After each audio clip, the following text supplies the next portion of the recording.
Hey guys, so today you and I are going to talk about candidates.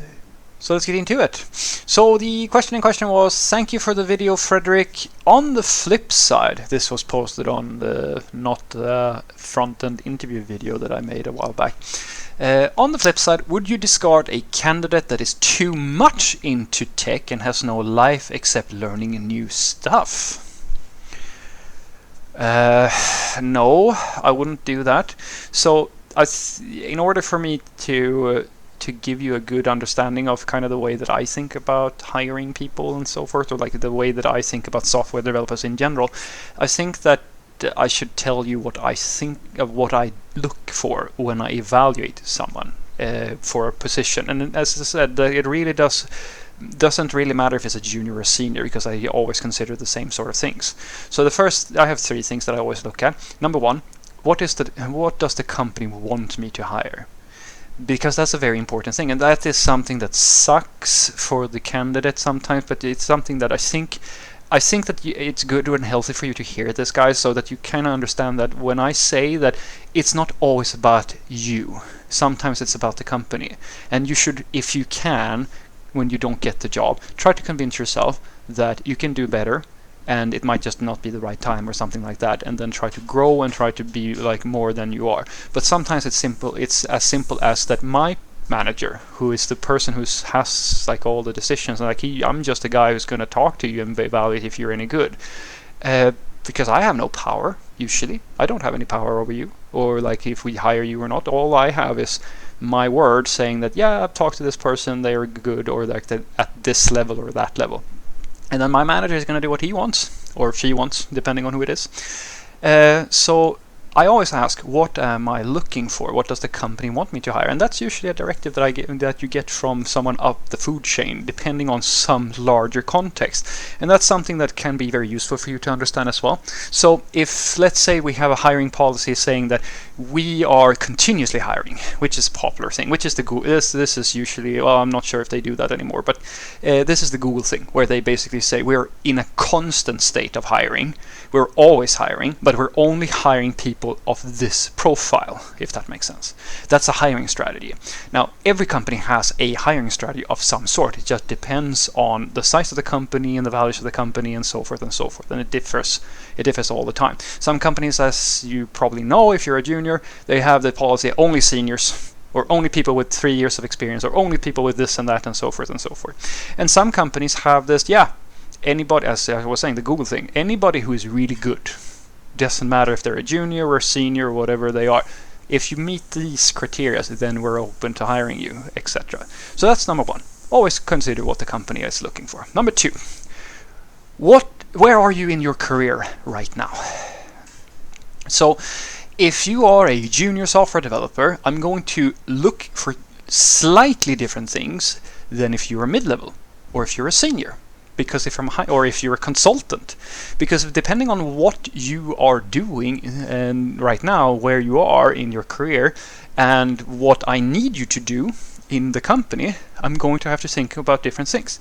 An example would be, if I'm going to hire a consultant, you better damn well know what you're doing, because usually consultants are very expensive. So I can't think of you as this person who I just really like this person, and I think that if we just really nice to them, they're going to be here and they're going to be like invested and stuff like that, because you cost almost 50% as much more, like 150% more than the hire. So I hope that makes sense to you. I can't just I have to be stricter on a certain area when I'm doing the hiring for a consultant than I have to be on if you want to work in-house or whatever you're doing. It all comes down to exactly where are you, what do I need, and so forth. And then lastly, what needs to happen for the candidate to be useful? That's number one. Basically, when we're doing a hire, you have a goal in mind. You're looking for certain types of people, you're looking to fill some roles, so you're looking to get a head count. Doesn't really matter. You have a policy of some sort.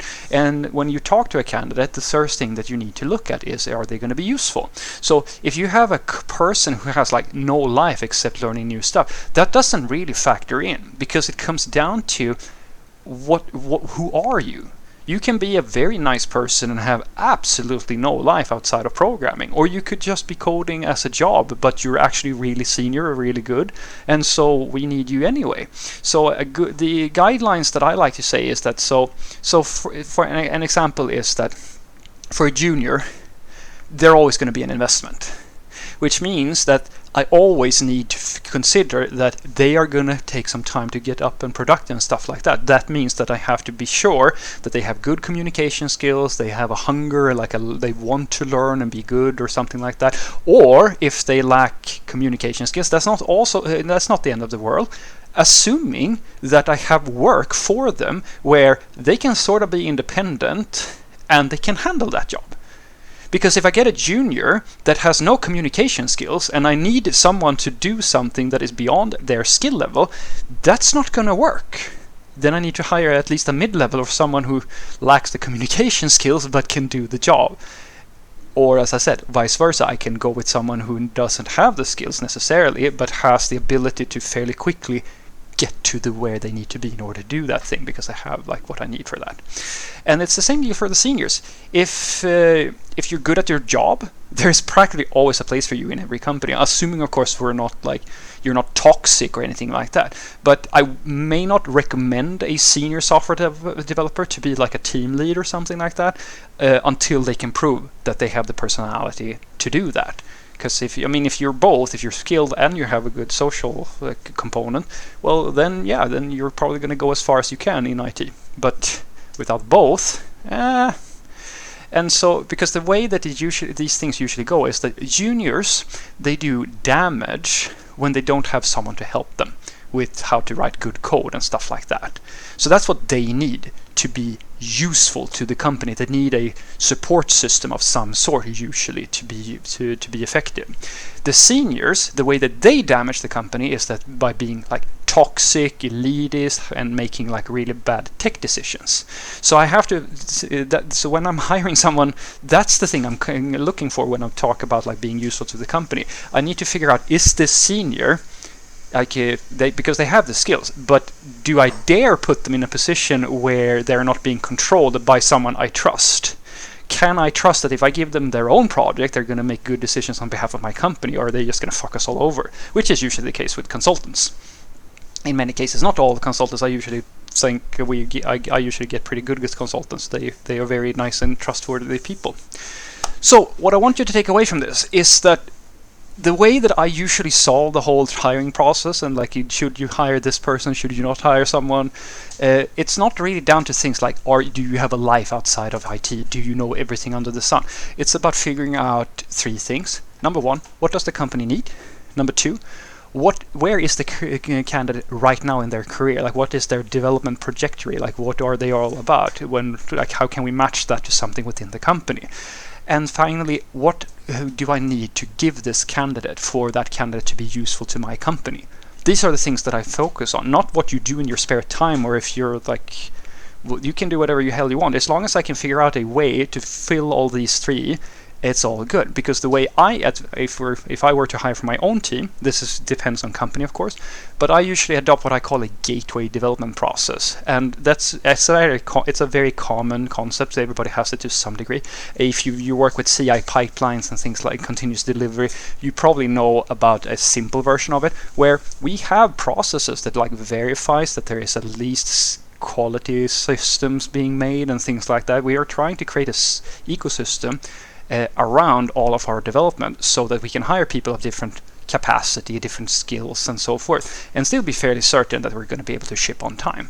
So who we hire is really just down to what composition of people do we need to deliver on all these goals that we have. That's the thing that is interesting. Not if you only do IT in your spare time, or if you're 100 years old, or if you're 10 years old. These things, they matter to people who have in my opinion, very weird way of evaluating how to produce quality software. Because quality software can be built by someone who is a diehard fanatic about programming. It can be built by someone who knows just enough to get the job done. It doesn't really, and everything in between. What it really comes down to is, what are the goals of the company? what does the company, or what is the company looking for, and the candidate, where is the candidate? Well, how does that candidate fit into all of this? Can we find something for them to do that where they're going to be able to produce value for us? And trust me when I say that I've hired everything from complete juniors to people who are middle-aged or like almost close to retirement age that fill these requirements in different ways. Have a great day.